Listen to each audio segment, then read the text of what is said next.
I want to emphasize this 5-day thing. I think after 5 days of the markets being empty, no running water or no clean running water, no power, no support from the local governments. Um, and when I say no support, they're going to be there. They're going to be doing everything they can. Logistically, the numbers don't work. You will be on your own because there's way more of us than there are of the people in government, the people who are first responders, even the National Guard. There's way more of us than there are of them. So it's not to say that we're going to get abandoned. We're not. It's just that at day 5, things are going to get very interesting. So I emphasize that most people will only have 3 to 7 days worth of food if they're rationing and water. They're going to run out of water faster than they run out of food. So 3 days out, they're probably going to deplete whatever water they have, and now they're going to start to get desperate. Desperate people are unpredictable. Unpredictable people are dangerous. That's not to say that people are dangerous. They can be.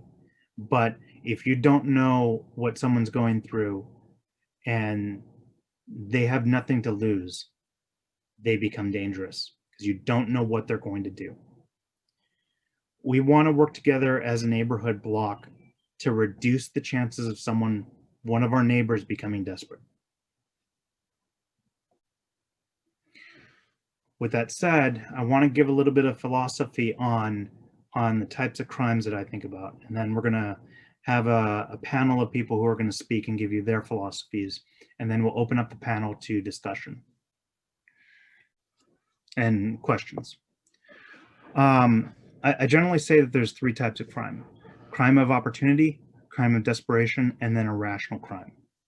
Generally speaking, if people have something to lose, they're not going to be criminals stealing, robbing other people. But there are people out there who will take advantage of a situation. If you leave a laptop in your car on your front seat and you leave your car on a public street in a parking structure or a lot, there is a very good chance someone will break into your car and steal your laptop. Or even if it looks like a laptop, it's in a bag, it looks like a laptop bag. There may not be a laptop in there, but there's a very good chance if you leave that car alone for several days, someone will pop your window and take that bag. That's the simple reality of things. It's something that's quick and easy, and they can smash the window, grab the bag, and either drive or run away. And there's very little anybody can do about that to stop that, aside from making sure that you're hiding your laptop, your valuables, making them not visible, making it so it's not obvious that you have something that people will want to steal. Those people who are looking for opportunities, they want to avoid confrontation. If somebody says, "Hey, you, what are you doing?" they're going to retreat. If you challenge somebody who is looking for a quick and easy smash and grab, they're not going to want to be there for very long. These people are less likely to risk personal injury or harm, and just as likely, they don't want to harm other people. They don't want to go to jail for starting a fight. They want to take your laptop, smash your window, take your laptop, and run away. These are the people who are going to be looking to take advantage of the situation. There's going to be chaos. Police are not going to be everywhere. Police are going to be busy. There's going to be a lot of opportunities for stealing something, robbing something, getting away with that without any consequences. These people, while they're not looking for confrontation, they can be patient. They can be persistent. They can scope something out that looks like, hey, that single home on this block that has their lights on 24/7 while no one else has lights, they probably have stuff in there. So let's scope this out. Let's check them out. They're not coming out. They're not talking to their neighbors. Let's see their patterns, learn their patterns. When do they sleep? Sleeping is, at nighttime, typically. Most people sleep at the same time. That's when they're going to break into your home and go through your stuff and get away with it. Again, they're looking for those easy targets. They're looking for households or individuals who are not part of a group, that are on their own. And they're looking for you to not be paying attention. If you have your headphones on, walking down a dark alleyway, you're not going to see somebody who's coming up on you trying to rob you. If you are walking around, one headphone in, one headphone out, your hands are out, not in your pockets, and you're looking around periodically, you're going to more than likely see somebody coming than the person who is in their on their own, in their own little world, with not paying attention to the world around them and making themselves an easy target. Opportunists will use threats of force or coercion. They have no problem threatening you. If you resist them, you confront them, they're generally bullies and they're going to run away. But if they threaten you with a knife, or they pretend to have a gun and you cower in fear, that's exactly what they're looking for. If they threaten you with a finger in a pocket and you reach for something at your belt line behind your back and tell them, you better back off or you're going to not like what you find, there's maybe a good chance that they just had a finger in their pocket and they're not willing to take the chance that you're not joking about what you have. Again, they're patient. They're going to be willing to wait for good payoffs or potential good payoffs. If you look like you have something that they want to steal, they're going to take the time to figure out how to get it from you. Crimes of desperation. This is where things get challenging. This is why you want to make sure that your neighbors don't become desperate. Desperate people are unpredictable. Unpredictable people are dangerous. If they believe that you have something that they themselves need for survival, they're more willing to confront you and cause physical harm to you to get what they think they need to survive. And if they're confronted, they're less likely to run away. In fact, if you confront someone who's desperate, they might actually lash out first. They want what you have. And if you are threatening them more than what the situation's already threatening them with, starvation, they've got kids at home and they can't feed them, then they're going to try and strike first before you have a chance to defend yourself and then steal your stuff. And they're willing possibly to even kill you to take what you have. I say 5 days is going to be interesting. Day 15, it's going to be terrifying because that's when people have utterly run out of supplies and food. And it's not about themselves, it's about their kids. If you're a parent and you have a family at home and you have no way to feed them and you've been living on scraps, you've been living on trash, you're going to do whatever it takes to take care of your kids, even if it comes down to killing other people. Irrational crimes. These are, again, unpredictable. These are people who, for no good reason, no logical reason, it could be mental illness, could be jealousy, revenge, crimes of passion. There's no telling what's motivating these people, and there might not be a good reason for it. No rational motive. These people are extremely dangerous because you don't know what they're going to do. They might not have a sense of self-preservation. I put that they may risk self-harm. I'm not talking about getting hurt. I mean, they may literally hurt themselves for no reason at all. And that's what's scary about this. These are the ones who may kill you. Not because there's a reason to, just because. That's what makes this unpredictability so dangerous. And there's very little we can do about this. You need to be aware of it. You need to try and gauge someone's motives. And if you're sensing that this person, let's use the word crazy here. This person's crazy. That is someone who is extremely dangerous and needs to be mitigated and watched, and try and keep them out of your neighborhood as best as you can. Situational awareness is key. If you're caught unaware, That is the worst case scenario. I mentioned the jogger running down a dark alleyway with their headphones on and not paying attention to what's going on around them. That is a recipe for getting mugged, because you won't see the person coming who's deciding that they're going to take whatever you have. Maybe that Apple Watch on your wrist, that, or those $500 Apple headphones that they just came out with. That doesn't take much to take those away from you. Always be aware of what is going on to the left, to the right, in front, in back of you, above you, and below you. The saying is, keep your head on a swivel. Don't focus on any one thing. Just kind of, look around periodically. If you're talking to someone, having a conversation, don't just focus on that person you're talking with. Look around, just, what's behind them. Hopefully they're looking what's behind you, to the left, to the right. Just keep that awareness going. What you don't see will get you in trouble every single time. You don't see that person that's watching you. You don't see that person who's waiting for you.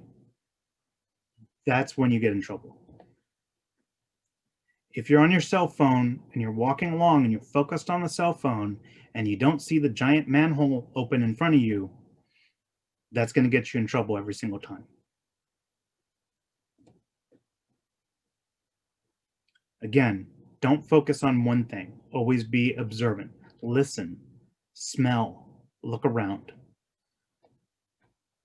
Stop, breathe, look, listen frequently. Can't emphasize this enough. Don't be in your own world. Even in you're talking to other people, just pay attention to what's going on around you frequently. There's the states of alertness: white, yellow, orange, red, and black. And this is called the Cooper color codes. White is you're feeling safe. You're not paying attention to anything around you. You're at home. Your doors are locked. It's fairly reasonable that you're safe there, so you don't have to be all that attentive and alert. But if you're outside, you're on your own, you're outside, or you're with other people, you should be in a yellow state that's paying attention. Again, that looking around periodically, listening, smelling for maybe a gas leak is going on. Things are going on around you. Pay attention to them. There's no reason to assume that your life is in danger or something is going to happen. Just be aware. So if something does change in your environment, something is different, you're observing that and paying attention to it. If something does change, something looks suspicious, you have this weird feeling, then you go to the orange state. You start paying attention a little bit more. You have a heightened sense of alertness. You're actively looking around for threats, potential things that can become potential immediate threats to yourself, to your safety, to the people around you. Start thinking about, what am I going to do about this? Hey, that person looks kind of strange over there. It's 100 degrees out right now. We're in the valley. It's 110 degrees. This person has a heavy trench coat on. Something's not right about this person. Start paying attention to this person. Start doing a threat assessment. Is this someone who is up to no good? Is this person maybe crazy? There is no good reason for this person to have a trench coat on. You don't know what's underneath it. It might be nothing. It might be someone who literally has nothing on it, and they're going to, reveal themselves to you. But they're not any more of a threat than that. This is something you want to be aware of before it happens, because what if they do have something under their trench coat and they are looking to be dangerous? They're looking to get something out of you. Have a way out. Have an escape route already planned. If things go south, what am I going to do about it? Or if things go south, maybe I'm going to respond aggressively. I'm going to confront this person, but always have that backup plan of how to get out of there in case, they pull something out that you're not prepared for. Red is when you have an immediate threat. You now have identified this person is definitely up to no good. They are looking very aggressively. They're starting to approach you. and they don't look happy. Be prepared to fight or flee. That fight or flight instinct. Black is what happens when you're actually fighting. This person is approaching you aggressively and they throw a punch out of nowhere for no good reason. Now you're in a fight. Are you going to get away from them, or are you going to commit to this fight and you're going to try and win? What you don't want to do is be in the white code where you're not paying attention, your guard is down, and that's when that person throws a punch. You didn't even see them coming. Suddenly you're on the ground and your jaw hurts. That's a bad place to be. That's when you panic, and you don't want to panic. Start to elevate, pay attention to what's going around, and as things get weird, start to elevate and start to think about, what am I going to do about this? How am I going to get out of here? How am I going to respond in case I can't get out of here? Operational security is about not revealing everything right away. If you don't trust people, don't tell them your entire life story. They don't need to know that. If you don't trust people, don't tell them that you have, stuff, jewelry, firearms, whatever, lots of money and cash.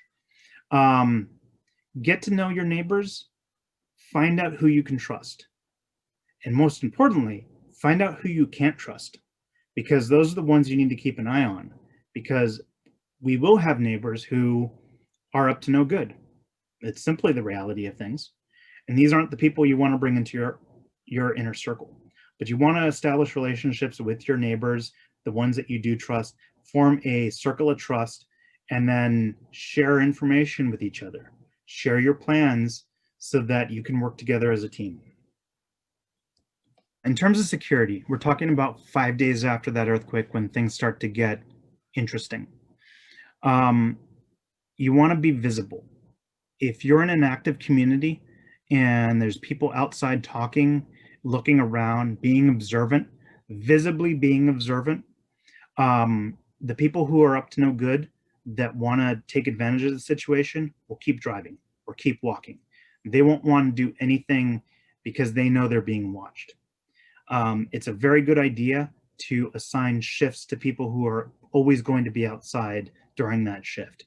If everyone's indoors, their doors are closed, they're locked, no one's paying attention to what's going on the road, that's when you get into trouble. That's when you have people who will try and take advantage of the situation because they think that you're on your own.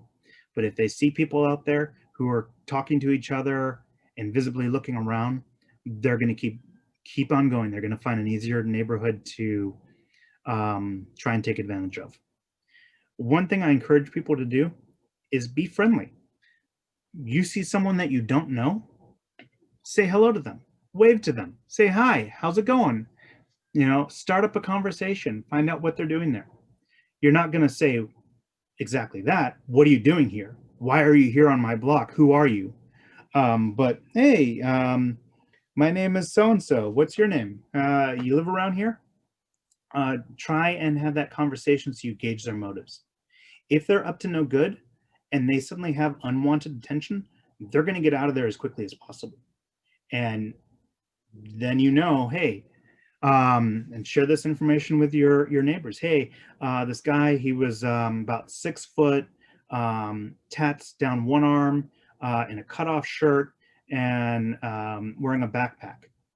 Get that information out so you can keep an eye on these people if they come back. Chances are they won't. If they get recognized, they're going to get out of there and move on to the next neighborhood. Everybody should have an FRS radio with them.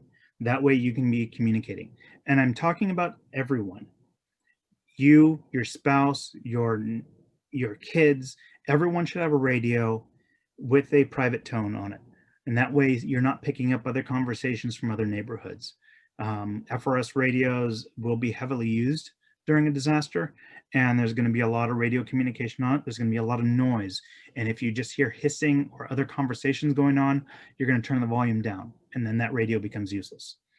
Everyone should have a radio, and you should have a pre-planned code word for an emergency. Maybe have various code words. But if you hear this code word over the radio, everyone comes out. If someone walks up and they're being aggressive and they're trying to confront people and maybe, you know, get something from you, or, you know, harassing one person, and you say this code word over the radio and 50 people come out, that person is going to back down real fast and try and get out of there. But always assume that your radio communications are being monitored, that your radio communications are not private, because they aren't. Anybody can hear anybody's radio communications. So if someone is trying to find out what your channel is, and now they've found it because there's very few channels, they're going to be listening to you for a little bit. Try and find out what your schedules are, what your plans are. That's why it's important to have code words and not just say, hey, I have an emergency. I want to emphasize this. Visible weapons actually make you a target. If you're walking around with a gun strapped to your hip, everyone is going to be seeing that. Everybody's going to be watching for you, and they're going to take you out first. So if you're armed, don't let everybody know that. Opportunists will skip the active neighborhoods, blocks, and they're going to try and find easier targets. When it comes to what to do when things go south, when things get bad, this is where you want to have a verbal discussion with your trusted neighbors, that circle of trust. Don't write this plan down, but talk to them and say, hey, these are the nonverbal cues that we're going to use ahead of time. This is, you know, if I say this phrase or this word, or I make this hand signal, this is what I need you to do. I'm trying to let you know what's going on and that I'm going to need backup, or I need you to flank this person or do something. You want to identify easily defensible areas in case things, again, they go bad. There is an active threat and a persistent threat, and they're here to take something, or they're not afraid to get injured and not afraid to cause harm or possibly kill somebody.